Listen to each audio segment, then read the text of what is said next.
Eu avisei que a gente voltaria, né? Pois é, está no ar o Manchete Esportes, o sextou de vocês, com muita informação e muita resenha aqui na TV Manchete RJ, entre eu, você e o João Baltazar. É isso, Diogo. Promessa é dívida, a gente prometeu, então está aqui de volta. E antes de passar a bola para você, Diogo, tem que dizer que, como apostadores, somos ótimos jornalistas, né? Meu Deus, nem fala isso. O que foi aquilo, cara?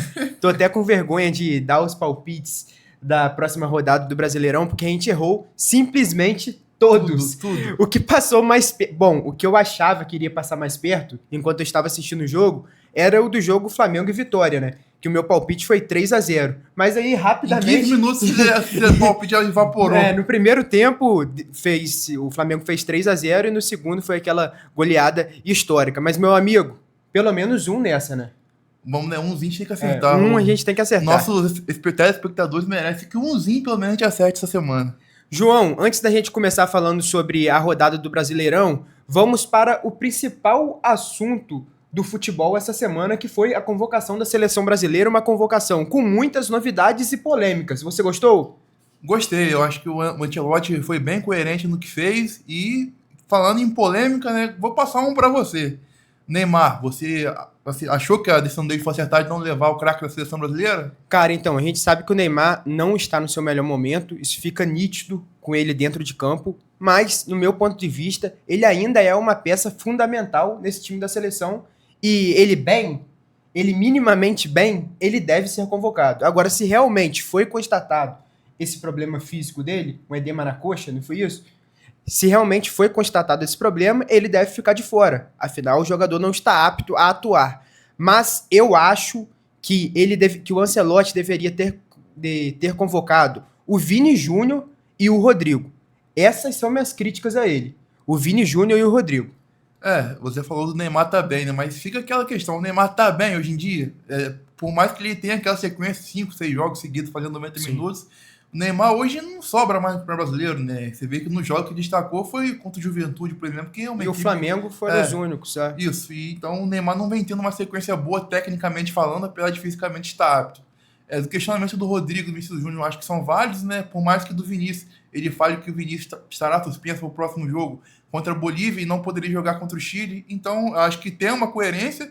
E do Rodrigo, o Rodrigo nem no Real Madrid vem tendo uma sequência, né? Então, eu acho que é válido também, por ele já conhecer, por já ter treinado o Rodrigo, Sim. ele usar outros jogadores. Né? Eu acho, João, que assim, o Brasil está muito longe de estar preparado para ganhar uma Copa do Mundo. A gente sabe que tudo pode acontecer, mas o Brasil não apresenta um futebol empolgante há muito tempo. Há muito tempo. Nem nos primeiros jogos com o Ancelotti, o Brasil apresentou esse futebol. E ele veio para dar uma cara nova para a seleção. Agora, se a gente está em meio a uma preparação para a Copa do Mundo, com o Brasil já classificado, ele tem que chamar os melhores e colocá-los no entrosamento, até no treinamento, entendeu?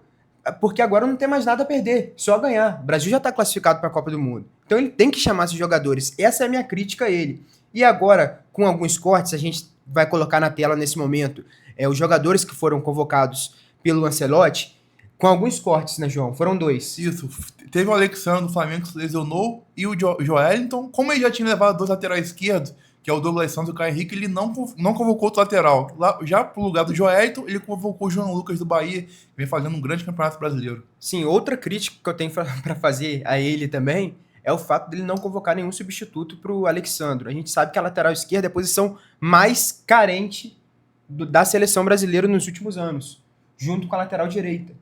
Aí o Alexandre, que é talvez a principal peça nesse time, sofre um problema muscular, ele simplesmente não chama ninguém, dizendo que ele já chamou outros 2 laterais. Não dá, né, João? Tem 2 aí que merecem ser convocados, que é o lateral esquerdo Kaique, do Cruzeiro, que vem jogando demais todos os jogos que eu assisto do Cruzeiro, esse moleque se destaca, e o Luciano Juba, que ontem foi decisivo do Bahia. O Luciano Juba realmente vem fazendo um grande ano, assim, dos laterais esquerdos brasileiros, é o que mais me agrada hoje, até por ser uma novidade também, né? Já tivemos outros nomes que já tiveram chance e o Luciano Juba ainda não teve. Então, acho que nos laterais, acho que como é a última rodada eliminatória, já está classificado, eu acho sim que valeria esse teste, né, Diogo? Exatamente. João, deixa eu te fazer uma pergunta. Convocaria alguém que está atuando no futebol brasileiro que o Ancelotti não convocou? Diogo, hoje, olhando assim, eu acho que os melhores ali, que o Caio Jorge, que para mim é o melhor atacante de futebol brasileiro, Talvez o Matheus Pereira, que a gente viu Jogando muito também, né? O meio de campo do Brasil ali, ele preferiu levar mais volante, não levou um meia. Achou o que do Paquetá? O Paquetá, com os problemas resolvidos, ele tem que ser jogador de seleção brasileira, né? É um cara ali versátil, ataca, defende, corre muito, é um cara que combina muito com o anti-hot cap da seleção brasileira. Ficou claro que ele foi prejudicado com essa... psicologicamente, né, João? Ele não estava bem dentro de campo. Pra ele, agora ele consegue retomar aí, que tem sucesso na seleção brasileira. E talvez também fora do West Ham, né? Que a janela tá fechando, o nome dele sendo muito especulado na Europa e também aqui no Brasil, no Flamengo. Né? Muita gente achou que o Ancelotti fosse convocar o Léo Pereira ou o Léo Ortiz, mas ele surpreendeu com o Fabrício Bruno, né? O Fabrício Bruno já esteve lá com o Dorival e volta com o Ancelotti, né? Então, assim, a comissão técnica vem agradando, me agradou a comissão técnica da seleção brasileira, né? É muito decisivo também o Fabrício Bruno, né? Um zagueiro muito rápido, decidiu que essa entrega semana demais. No Clássico Cruzeiro Atlético fez um golaço, né? Um gol e uma assistência, inclusive. Isso, verdade. É uma das principais peças desse Cruzeiro que tem empolgado o torcedor, tá brigando pelo título do Campeonato Brasileiro e também agora mais forte do que nunca nessa Copa do Brasil, né, João? Com certeza, é um dos favoritos, pra mim, o favorito, né? E vamos ver se confia nesse favoritismo ao longo da competição, né? Tem mais duas fases até a chegar à final, tem a volta contra o Atlético, tem a semi, daí depois tem a final ainda.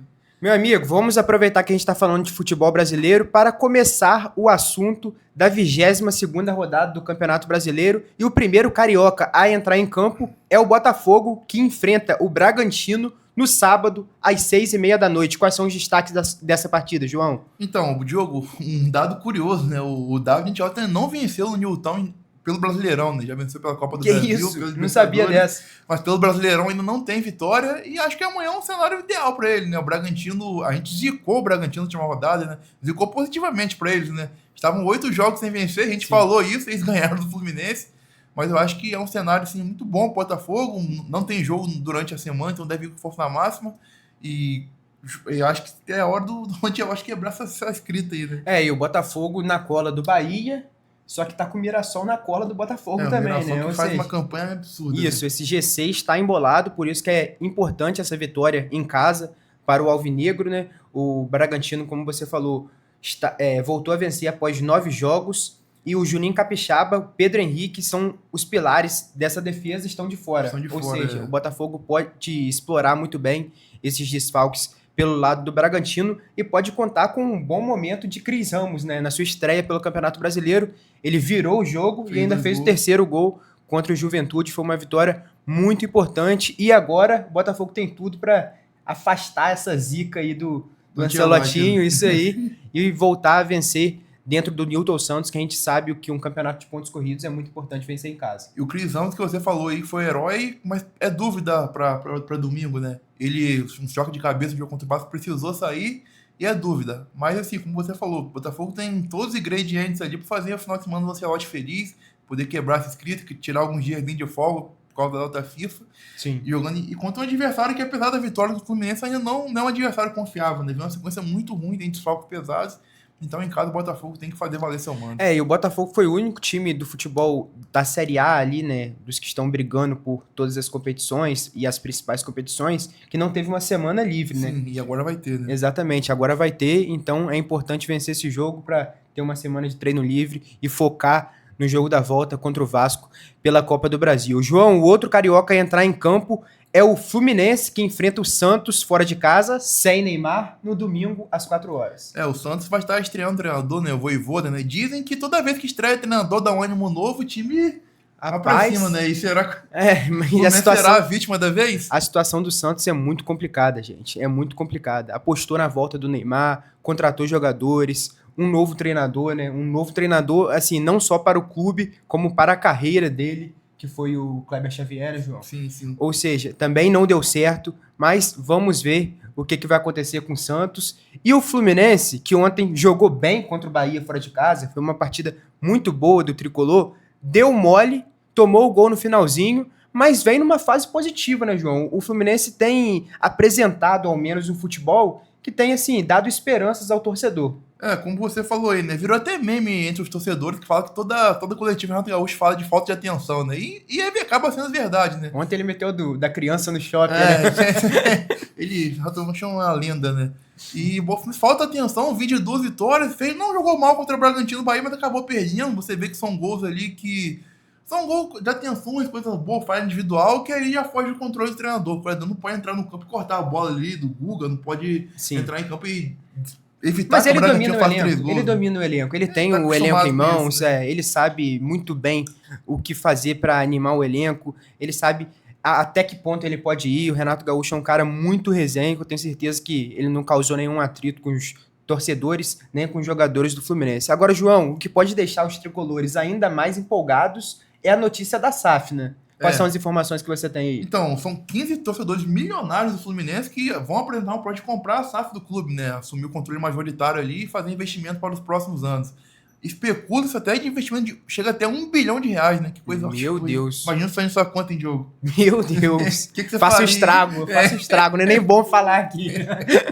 Mas, enfim, a gente sabe que essa é uma nova metodologia do futebol, né? Tem vários clubes que já funcionam em SAF, como, por exemplo, 2 no Rio, o Botafogo e o Vasco, né?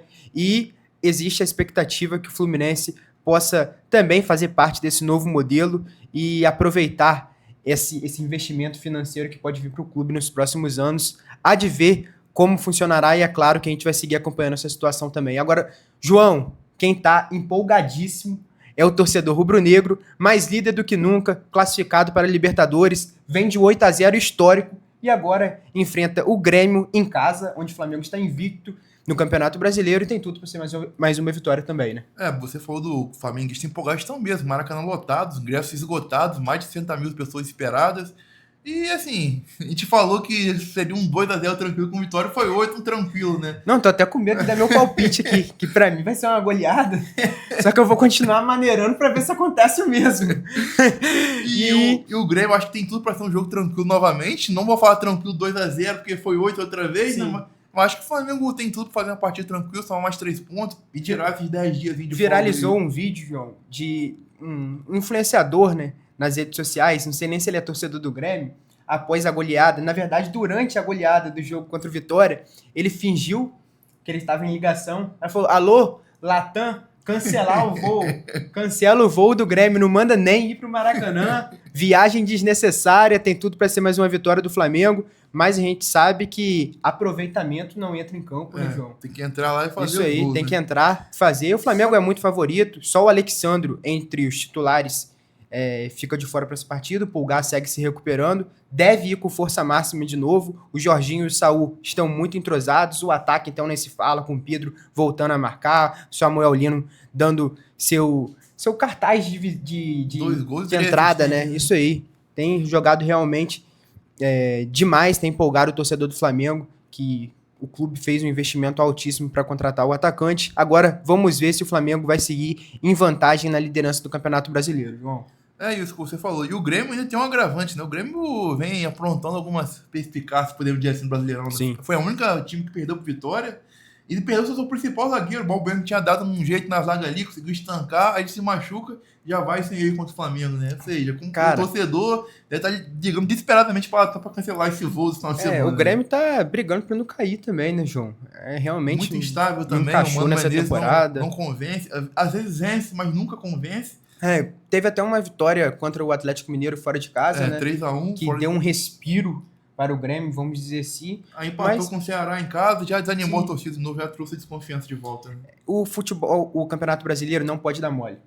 Não pode vacilar, principalmente dentro de casa, o que o Grêmio vem fazendo. Agora vamos ver se vai conseguir apresentar um bom futebol contra o Flamengo, quem sabe nos surpreende, né? E se não apresentar, ainda tem muita rodada pela frente, dá para o Tricolor Gaúcho, que é gigante, se recuperar e fugir desse rebaixamento. Agora, o último jogo entre os cariocas desse fim de semana é o Vasco, que enfrenta o desesperado Sport no domingo às 8h30 da noite, João. Cara, eu tava até falando em off, né? O Sport tem uma vitória só nos campeonatos, e se tem um time que pode dar a segunda vitória pro Sport é o Vasco, né? É um time muito imprevisível, assim... É sempre de início falando que o time que joga bem, mas não vence de jeito nenhum, empata, perde. Cara, que apagão foi aquele que deu no começo do jogo contra o Botafogo. Cara, mas depois de não dá pra entender, porque assim, a torcida do Vasco fez uma festa incrível para o time, que assim, não merecia essa festa. Mas a torcida do Vasco sempre está lá, fez uma festa incrível, recebeu os jogadores bem.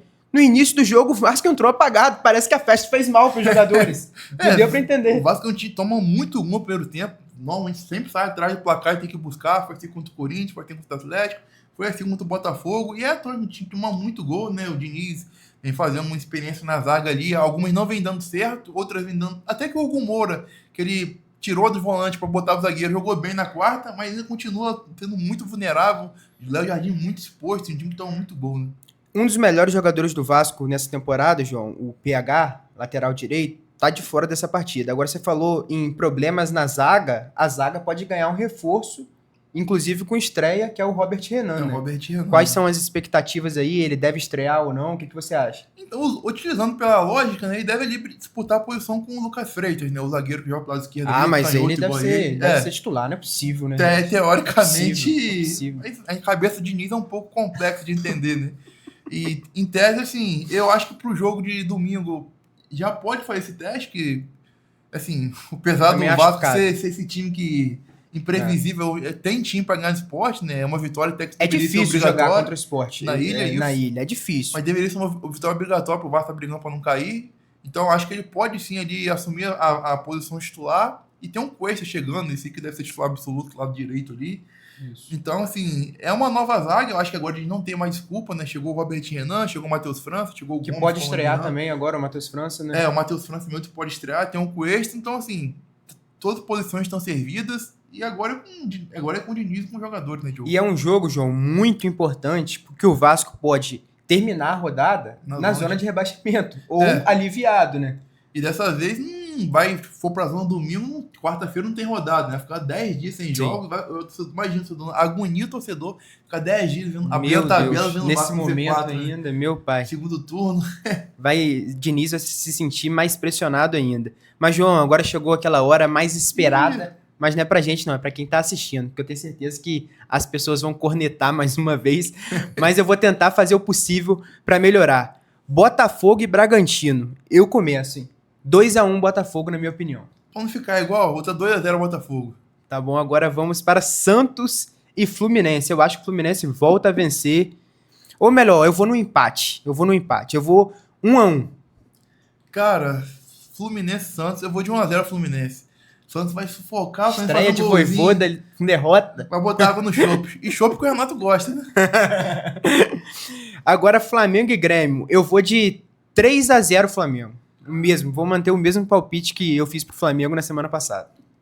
Cara, acho que vai ser 2... mesmo palpite que eu dei na outra... Vai ser 2... Espero que não seja 8 de novo, mas vai ser 2-0 esse. Dinizismo em campo. Vasco 2, Sport 0. O Sport que começou a contagem regressiva deve ser o primeiro a ser rebaixado, na minha opinião.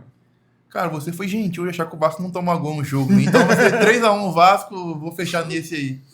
Pessoal, então, vocês daí de casa, né, por favor, comentem também os seus palpites para essa rodada do Brasileirão e continuem acompanhando a gente aqui na TV Manchete RJ. Foi um prazer. Toda sexta-feira tem um bate-papo extrovertido com muita resenha e informação entre eu e o João Baltazar, que sempre faz uma boa companhia, sempre traz suas análises e, quem sabe, você ou a gente acerta algum palpite para a próxima rodada, não é isso, João? É isso, Diogo. E daquele recadinho de sempre, de não esquecer de fazer o quê? Deixar o like e se inscrever no canal, que é muito importante também. Valeu, galera. Tamo junto. Até a próxima.